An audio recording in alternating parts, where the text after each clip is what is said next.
It's back. Okay, so a couple days ago I saw Terminator Genesis, and at the very least, it's definitely improving over Terminator Salvation was, but then again, anything would be, to be honest. This means since, as the latest entry in a franchise been running for more than 30 years, it's managed to successfully reimagine the concepts and characters at hand of a new generation, while as well as unspent events from the first two films, as well as decanonize his salvation and is in the process since.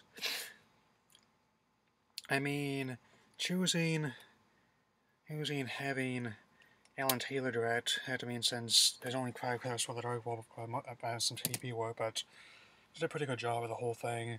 And since make great use who's not only the effects disposable of $170 million budget, but also of the series mythology, and as well as the fact that there is definitely a great early scene where the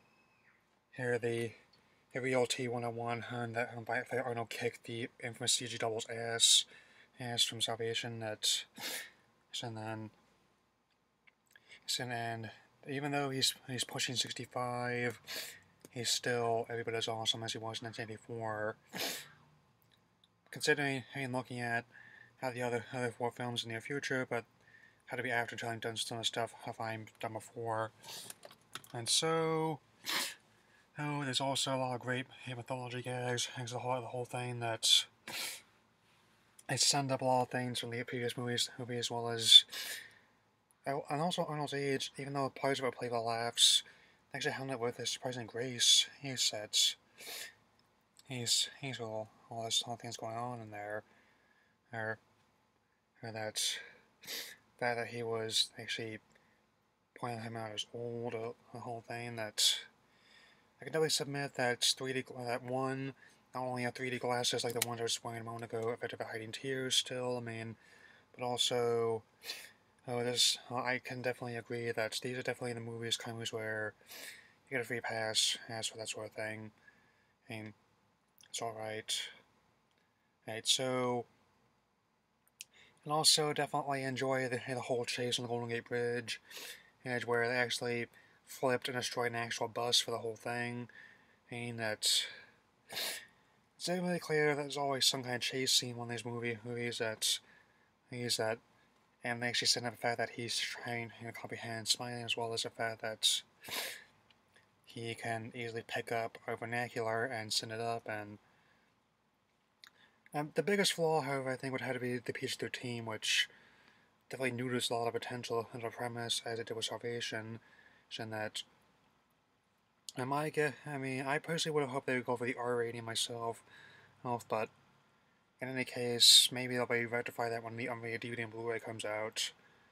That's more noticeable on the fact that they really had these really weird Austin Powers edits for the nudity as opposed to the lack of blood there, and the violence. That's the way the convenient fog, as well as the way some scenes are lit and framed, and that I've expected to see something like a pinwheel or someone eating a plate of sausage in front of them, and that anyway, as an overall enjoyable film, I definitely would recommend it. And if you're not up to seeing Jurassic World for the 4th time, or Inside Out for the 4th time, so I have to say my final rating would be 3 out of 4, so I'm going to have a cut here to talk about some coming attractions. Let's start with some other summer releases since it's July. The year's was more than half over now. I'll go in any direction from there, and I have to say, that Mission Impossible Road Nation looks the most promising. I'm saying, given how it's going to be marking the 50th anniversary of the film and the TV series, well, the 20th anniversary of the film franchise as well. That I haven't seen. I might be interested in it since I haven't seen Ghost Protocol yet, but I heard it was good. But I'll need to watch before I see this new one. And so I'm not going in any particular order here, but Pixels just looks like crap. And this new trailer just managed to get me even less interested than I was before. not helping the fact just the whole thing looks like a lightweight Wreck-It Ralph. No, I mean, that's my advice would be to watch that again, and then buy a ticket to Ant-Man. I know I'm going to do that. And also getting a taste of what we're in for later this year. That's Maze Runner Squid's Trials. Don't care. I didn't like the first book of that, so I had no interest in the film either.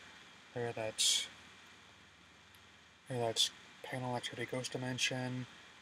Okay, it's one thing we make. Okay, so I didn't really I could not even make it through the first one of those movies, since I didn't even think they needed to make one of those, let alone this is the fifth one now, and there's so much CG and what was ostensibly just, but so it looks so cheap and fake. I thought we were watching, Fatal Frame, and but and the 3D of that use was just terrible, given how they did a decent job of the conversion in Genesis, but that one just looked like crap as it was stuff for pixels. What's that? What is it with these movies and bad effects with, since these T-1000s, T-101s, as well as all these dinosaurs, moods, superheroes, much better effects than all this. As I said. And I think what most promising, however, for later this year had to be Crimson Peak by Guillermo del Toro, this sort of period vampire horror piece. He's with Mia Wasikowska and Tom Hiddleston, so I'd be willing to go see a horror film by such a great director, and also having the new Endless and Loki as his stars. I mean, there's that, and very gothic in style and tone, I will admit. And so anyway, that's about it for now.